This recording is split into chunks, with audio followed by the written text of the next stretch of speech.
if you will. I know there's a lot to digest here, but just big picture, what's your biggest takeaway of what transpired here tonight? I mean, it was tough. Emotions are high for these fighters, and people don't understand. These guys are modern-day gladiators. These are their teammates, and after he beat Conor, he was trash-talking Conor. And when you look to his corner, Conor's corner, it was Dylan Dennis, a very vocal mixed martial artist, provoking Khabib. And, of course, he needs to be professional, but emotions are high. Khabib jumped over. People jumped in. It was tragic, but at the same time, a very impressive win for Khabib. Too bad we didn't get to wrap the title around his waist and see what we wanted to see and hear what he had to say and hear what Conor had to say about this. Yeah, he was robbed of that moment because he jumped over. Probably should have kept his emotions in check. Also worth noting that once he was over the cage, members of Khabib's team ran into the cage, jumped into the cage, and started to confront Conor. Punches were thrown. It seemed like Conor was jumped as well. In the end, Dana White, as he just said, opted to not put the belt around Khabib's waist. And I want to ask you about this because I know a lot of the fans out there who might be watching this may not be MMA historians like you and I. But back in 2010 in Nashville, Tennessee, there was an event called Strikeforce, and a very good friend of yours named Jake Shields fought in the main event against Dan Henderson. As he was doing his post-fight interview, a guy by the name of Jason Mayhem Miller, yes, fellow fighter, jumped in there and a huge brawl ensued, and you were in the cage. You witnessed this firsthand. Up until tonight, I thought that was the worst night in the history of the sport.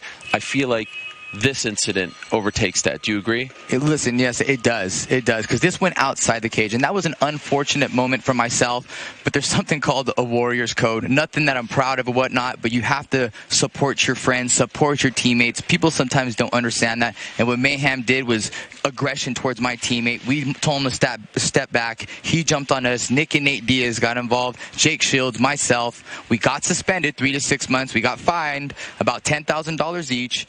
But what we did not do is exit the octagon, exit the cage. We didn't jump over and get spectators involved, civilians involved, kids involved, people involved.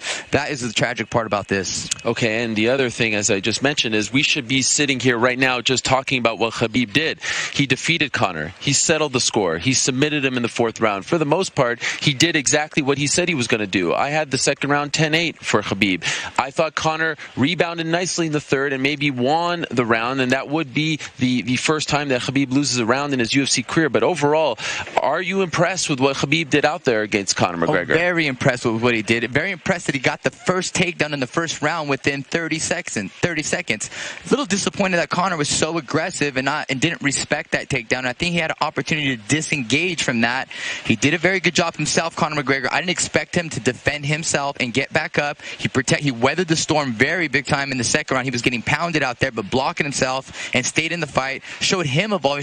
That shows how good Khabib is. And he also landed a big right hand of his own. Shows he's a complete mixed martial artist. That was some of the highest level fighting we saw out there. Yes, very impressed by Khabib. Yeah, Conor defended 4 of Khabib's takedowns, and I think that's notable. And even earlier in the night, I was talking to Chael Sonnen, our colleague, and he thinks that if you give Conor 4 more months to prepare, now that he's been in there with Khabib, that he can actually win this fight, that he can actually beat him in the rematch. Do you share that assessment? I think a lot of times the person who has the advantage is the person who was defeated. They can go back and look at the tapes and say, what did I do wrong? Khabib can go look at the tapes and said, made a statement and then left after all the altercations and melees following the actual brawl.